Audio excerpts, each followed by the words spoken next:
پاکستان کے میزائل اسرائیل پر مشرق، جنوب اور جنوب مشرق سے حملہ کر سکتے ہیں۔ پاکستانی میزائلوں کی بات کریں تو سب سے پہلے بابر کروز میزائل کا نام آتا ہے۔ اس میزائل کی خاص بات یہ ہے کہ یہ ایک سے زائد اہداف کو بآسانی نشانہ بنا سکتا ہے۔ جدید ترین کروز میزائل اور ہائپرسونک میزائل اس کے لیے چیلنج ثابت ہو سکتے ہیں۔ السلام علیکم ناظرین، کیا آپ کو معلوم ہے پاکستان اور سعودی عرب کے درمیان ہونے والے دفاعی معاہدے کے بعد خطے کا بدمعاش پاکستانی میزائلوں سے محفوظ نہیں رہے گا اور آئرن ڈوم سسٹم بھی اسرائیل کو میزائلوں سے نہیں بچا سکے گا۔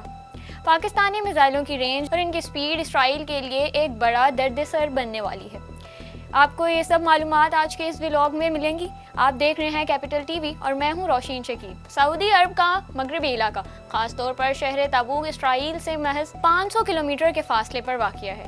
یہ قربت پاکستان کے دفاعی نظام کے لیے ایک انقلابی تبدیلی ثابت ہوگی، جو درمیانی اور کم رینج والے میزائلوں کو بھی تل ابیب سمیت اسرائیل کے اہم ترین شہروں اور فوجی تنصیبات تک رسائی فراہم کرے گی۔ پاکستان کے پاس میزائلوں کا ایک جدید اور متنوع ذخیرہ موجود ہے، جو سعودی عرب میں تعیناتی کے بعد اسرائیل کے لیے ایک واضح خطرہ بن سکتا ہے، اور سعودی عرب میں تعیناتی کے بعد پاکستان کے میزائل اسرائیل پر مشرق، جنوب اور جنوب مشرق سے حملہ کر سکتے ہیں، جس سے اسرائیلی دفاعی نظام کی مشکلات میں اضافہ ہوگا۔ اگر ہم پاکستانی میزائلوں کی بات کریں تو سب سے پہلے بابر کروز میزائل کا نام آتا ہے، جس کی رینج 450 سے 750 کلومیٹر ہے، جو تقریباً 980 کلومیٹر فی گھنٹہ کی رفتار سے پرواز کرتا ہے۔ اگر اس میزائل کو سعودی عرب کے مغربی علاقوں سے داغا جائے تو یہ تقریباً 15 سے 20 منٹ کے دوران اسرائیل کے کسی بھی علاقے کو تباہ و برباد کر سکتا ہے۔ بابر کروز میزائل ایٹمی اور روایتی دونوں طرح کے وار ہیڈز لے جانے کی صلاحیت رکھتا ہے۔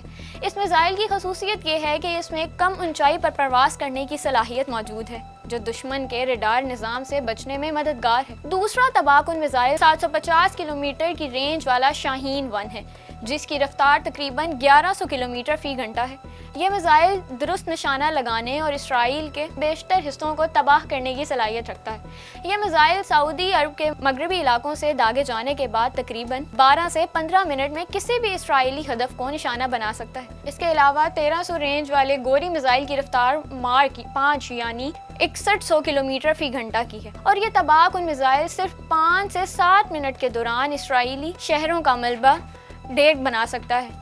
ابابیل میزائل کی رینج 2200 کلومیٹر ہے، اور یہ تباہ کن ہتھیار تقریباً 12000 سے 15000 کلومیٹر فی گھنٹہ کی رفتار سے پرواز کرتا ہے۔ سعودی عرب کے مغربی علاقوں سے اگر اس میزائل کو اسرائیل پر داغا جائے تو یہ صرف 3 سے 4 منٹ کے دوران اسرائیل کے کسی بھی شہر کو راکھ اور ملبے کا ڈیر بنانے کی صلاحیت رکھتا ہے۔ اس میزائل کی خاص بات یہ ہے کہ یہ ایک سے زائد اہداف کو بآسانی نشانہ بنا سکتا ہے، جو اسرائیل کے میزائل دفاعی نظام کے لیے ایک بڑا چیلنج ثابت ہو سکتا ہے۔ اب اگر اسرائیل کے فضائی دفاعی نظام کی بات کریں تو اس کا آئرن ڈوم سسٹم میزائلوں کو روکنے کے لیے شہرت رکھتا ہے، لیکن یہ آئرن ڈوم سسٹم بھی پاکستانی میزائلوں کے سامنے بس ہو جائے گا، کیونکہ یہ دفاعی نظام ایک وقت میں محدود تعداد میں ہی میزائلوں کو روکنے کی صلاحیت رکھتا ہے۔ جدید ترین کروز میزائل اور ہائپرسونک میزائل اس کے لیے چیلنج ثابت ہو سکتے ہیں۔ پاکستان کے پاس میزائلوں کا ایک بڑا ذخیرہ موجود ہے۔ اگر زیادہ تعداد میں اسرائیل پر میزائل داغے جائیں تو یہ اسرائیلی دفاعی نظام کو بآسانی چکمہ دے کر اپنے ہدف کو نشانہ بنا سکتے ہیں۔ پاکستان کے میزائل جدید ترین اسٹیلتھ ٹیکنالوجی سے بھی لیس ہیں، جو ریڈار کی گرفت سے بچنے میں مددگار ہے۔ MIRV ٹیکنالوجی سے لیس پاکستانی ابابیل میزائل کے متعدد وار ہیڈز کو روکنا اسرائیلی آئرن ڈوم سسٹم کے لیے تقریباً ناممکن ہوگا۔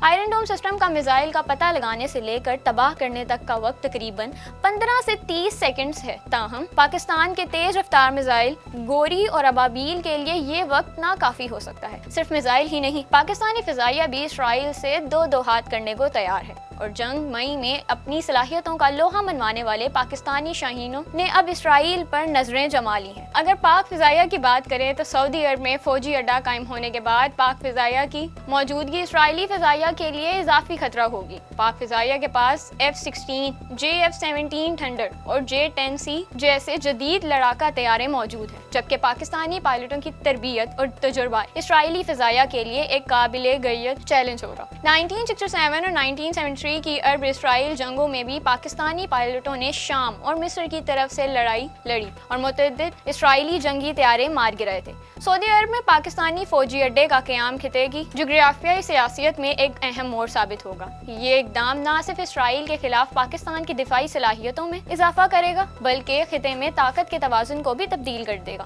تاہم اس کے نتیجے میں ایک نئی دفاعی دوڑ بھی شروع ہو سکتی ہے اور اسرائیل امریکہ اور دیگر اتحادیوں سے اضافی دفاعی مدد کی درخواست کر سکتا ہے جس کے اثرات پورے خطے پر مرتب ہوں گے۔ اگر آپ کو ہماری یہ معلومات دلچسپ لگی ہو تو ہمارے چینل کو سبسکرائب کریں اور کمنٹ سیکشن میں اپنی رائے ضرور بتائیں۔ اللہ حافظ۔